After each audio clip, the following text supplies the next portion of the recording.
Welcome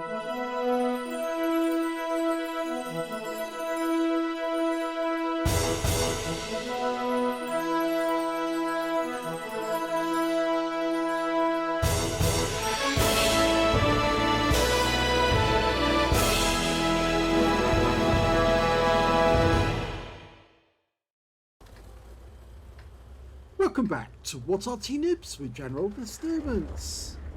This is a Jagdpanther II. It's a Tier 8 German tank destroyer. It's located on the south spawn of Prokhorovka, and this one is under the command of danijjjel. Now, this is the other Tier 8 German tank destroyer, the other one being the Ferdinand, and that is a standard tech tree tank destroyer, and the third one is the Rheinmetall Scorpion. In fact, actually, you might even say there's a fourth one if you take into account that there's two versions of the Scorpion. This one is devised off the Panther, just like the Scorpion is, for that matter. And it's actually armed with a 128mm gun. It's capable of doing 490 alpha, and it's capable of penetrating 246mm with standard AP, and with the APCR that goes up to 311mm, so it's quite powerful.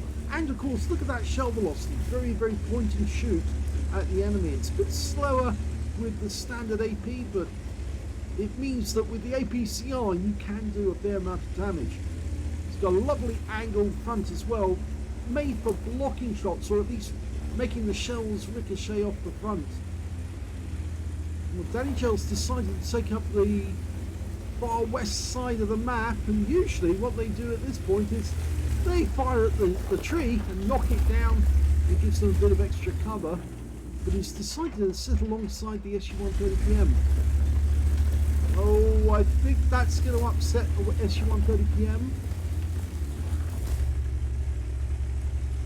Well, Sixth Sense didn't go off, so he didn't get spotted, and he has got a bit of extra foliage. I'm not sure if the... Oh, he's okay with it.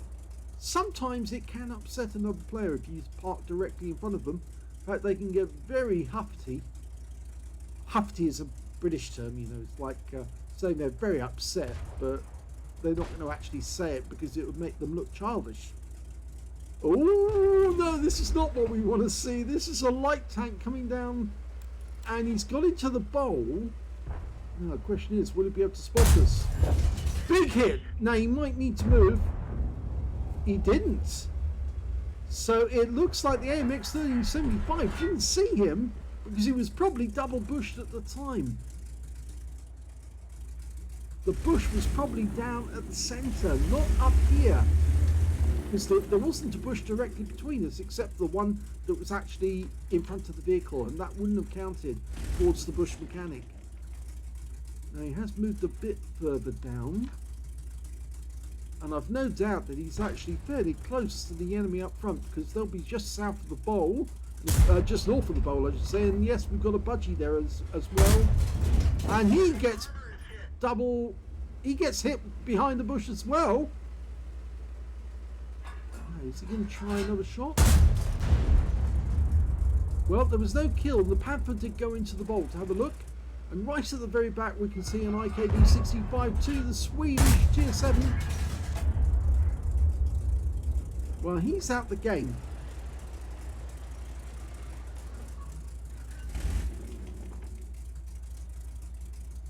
Okay, we're waiting for some more sightings. Looks like that Panther M10 is going to be very useful to us. Oh, he's got a blind kill! He aimed along that road and he actually hit the Burt. The FB304 has just gone down to a blind shot. Now, he didn't know he was there. There was no way he could know that that guy was there. That guy's just on the inner side. So's the budgie. And yes, they just lost their setup. Gummy, he's moved a long way up. And I suspect that did hit the budgie, but it didn't kill him. But we're looking at the strip, and if we can get a shot on him. Okay, he stopped momentarily. Didn't get that one in. The standard reload is 11.22 seconds. I think that's 11.22. Yep, it is 11.22, but he's got 9.09. So he's not 2 seconds off. He's getting very close to the enemy, but that guy is just the inside of that ridgeline, just the other side of the road. Oh, that guy's not. That's the Oni, and he's on the road, but he's too far back for him to spot us. And so long as we're spotting him, we might as well avail ourselves. And that's the kill shot. So 2 kills now for danijjjel. Or danijjjel, I think is his actual name. Try it again.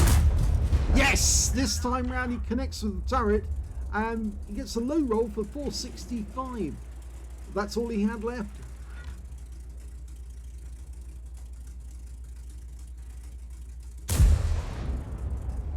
You normally get 30 rounds, so it's not a huge amount of ammo.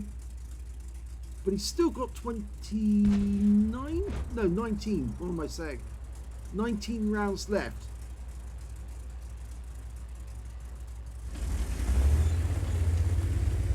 He's moving much closer than I would at this particular moment in the game. But I think he feels confident that he can get shots on that budgie without the budgie being able to find out where they're coming from.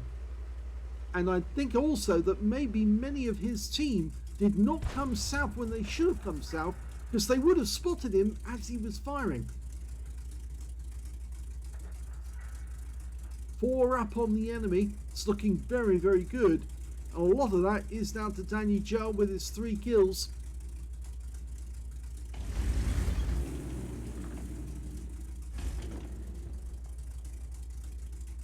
This particular tank destroyer, by the way, it's not only fairly flexible and it's got a good turn of speed, 55 kilometers an hour. The only big drawback about this thing is that it's actually quite tall. As you can see, it's sticking up above the bushes, and oh, there's the Ferdinand, and he's gone. And he actually got the kill for that one as well. 4 kills now. Yeah, it does stick up rather high, and that part of that problem is down to the fact that the Panther II, on which this tank destroyer is based, is very, very high. They didn't go ahead and build the Jagdpanther II, mainly because the Panther II didn't get built in at all. The SU-130PM decided to move up. We might as well move up as well. Oh, SMV, can't ignore him. Oh, it hit, but it didn't go through.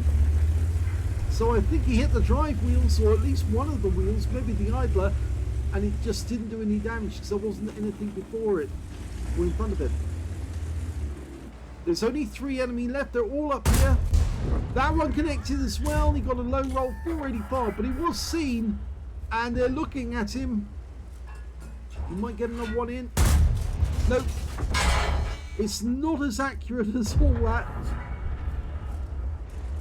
At long range it's not, but it's actually quite a powerful gun though when it does fire. There's the last one. It's a KV2. And he's out the game, and that's it. It's all over.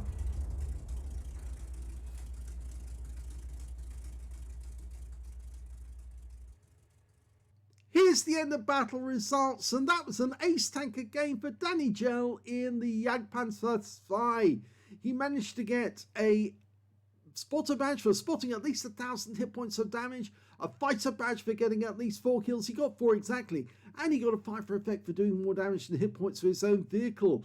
Unfortunately, we can't tell you what the win 8 was, but I think it's going to be very, very high because he certainly did a lot of damage. Let's have a look at team score.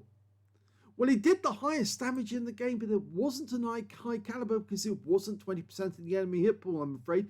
3,188 hit points was the highest damage. Second highest damage went to the SU-130PM, who's sitting alongside us for most of the battle. He got 2,667. And the third highest damage went to the Object 274A with 2,417. When it came to kills, yep, you guessed it, it was danijjjel. He managed 4 kills in that game. Nobody else got above him or even close to him, because actually the next highest scorer only had half as many kills as he did, and that was the Object 274A, the T29 and Story Mill, and only one player on the enemy team managed to get 2 kills, and that was the Centurion Mark 1. When it came to base XP, again, he's got the top. So he's got the top in all three columns. 1,380 base to danijjjel.